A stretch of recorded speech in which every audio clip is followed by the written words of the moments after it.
우주의 조약돌이 전하는 작은 지식의 큰 울림. 저는 레알 우주의 속세계를 알려드릴 안될 과학의 궤도입니다.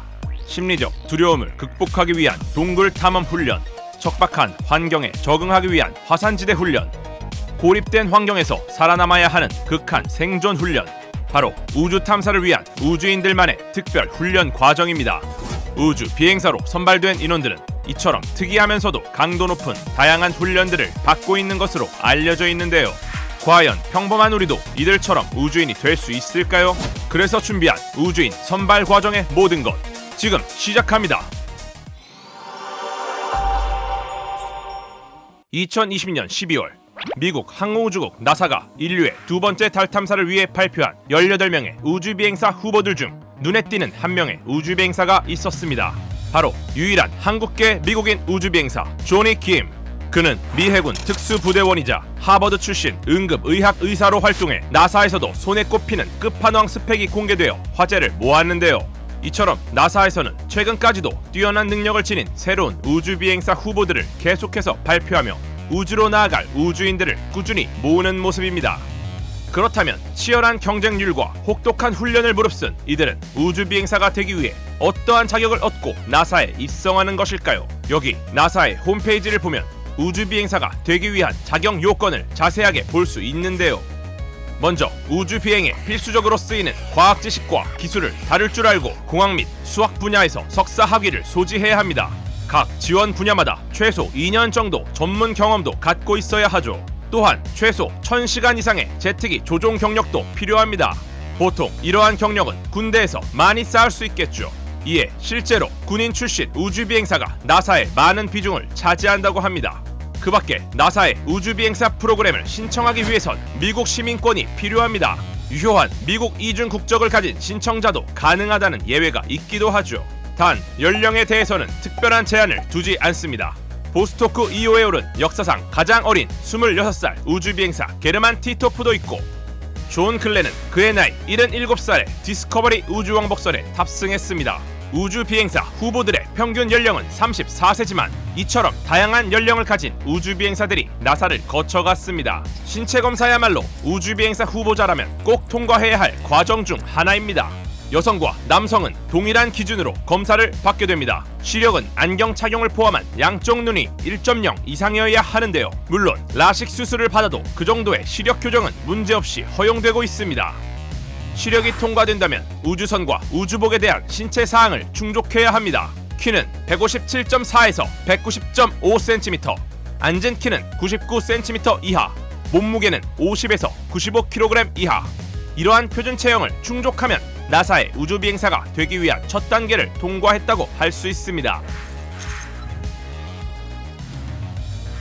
자, 이렇게 우주비행사의 기본 조건과 신체 조건을 통과한 다음 본격적인 나사의 우주비행사 선발 과정은 어떻게 이루어지는 것일까요? 우선 나사는 우주비행사 지원자들을 1차와 2차에 걸친 서류 심사를 통해 100여 명으로 압축합니다. 그 후 존슨 우주센터에서 면접 심사를 거쳐 다시 50여 명을 선발하게 되며 이후 최종 면접을 통해 우주비행사 후보자들이 탄생하게 되는 것이죠.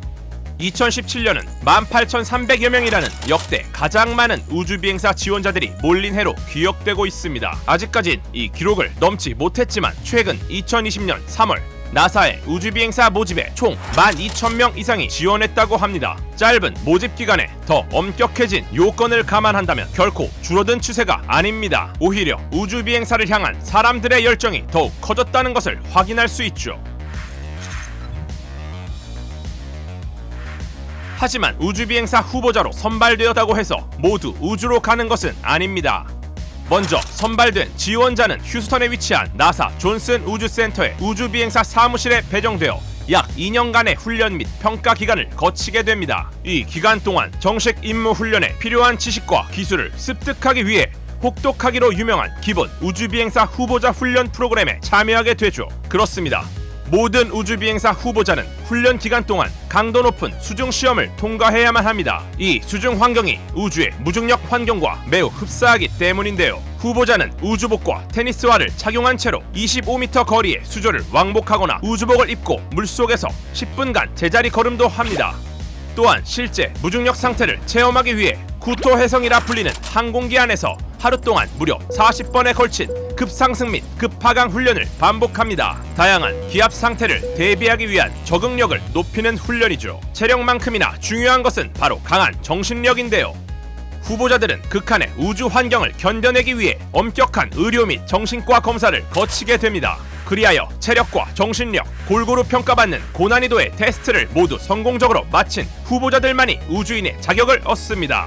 드디어 공식적으로 나사의 우주비행사로 거듭난 것입니다. 국제우주정거장 시스템 교육, 우주 유형기술 교육, 로봇공학 기술 교육, 공용어인 러시아어 교육 및 항공기 비행 준비 교육 등 우주비행사에게 필요한 다양한 교육을 이수하며 더욱 전문성을 가진 고급 인력으로서 역할을 수행하게 되죠. 인류의 발전과 직결된 만큼 까다롭고 복잡한 나사의 우주비행사 선발 과정을 확인해 보니 우주에 간다는 것이 우리와 상관없는 그저 먼 이야기처럼 들리기도 합니다. 꼭 이렇게 엄격한 기준을 통과해야만 우주에 갈 수 있는 것일까요? 결론부터 말씀드리자면 전혀 그렇지 않습니다. 시대가 지날수록 요구되는 우주인 선발 기준이 점점 낮아지고 있기 때문입니다. 특히 일본의 경우 그동안 이공계 대학 졸업자로 제한했던 자격 요건을 3년 이상의 사회 경험만 있으면 학력에 관계없이 응시할 수 있도록 바꿨습니다.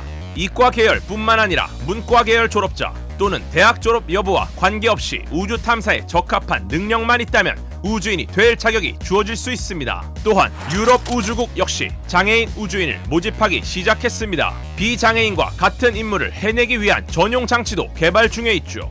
무엇보다 민간 우주인이 되는 것 역시 가능해졌습니다.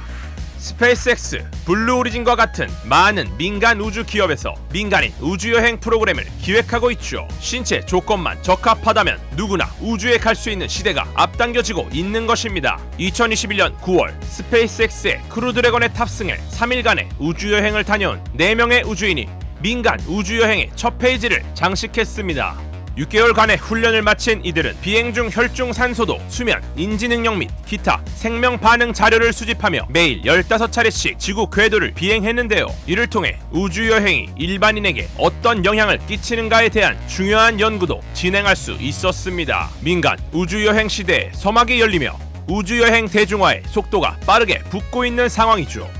과연 저와 여러분도 훗날 우주비행사가 되어 우주로 나아갈 수 있을까요? 2024년 유인 달 탐사에 투입될 예정인 조니 킴은 우주인이 꾸민 청년들에게 이렇게 말했습니다. 인생에서 가장 중요한 일은 꿈과 열정을 좇는 일입니다. 자신의 일에서 느끼는 행복은 삶의 가장 훌륭한 선물이며 그것은 당신 주변의 모든 사람들의 삶도 풍요롭게 할 것입니다. 우주인이 되고 싶은 여러분, 꿈을 포기하지 않는다면 화성에 첫 발을 디딜 주인공은 여러분이 될 수 있습니다. 그럼 우리 모두가 안전하고 편리하게 우주여행을 하게 될 그날을 기대하며 오늘은 여기서 마치겠습니다. 구독과 알림 설정 잊지 마세요. 지금까지 작은 지식의 큰 울림, 우주의 조약돌과 함께한 안될과학의 궤도였습니다.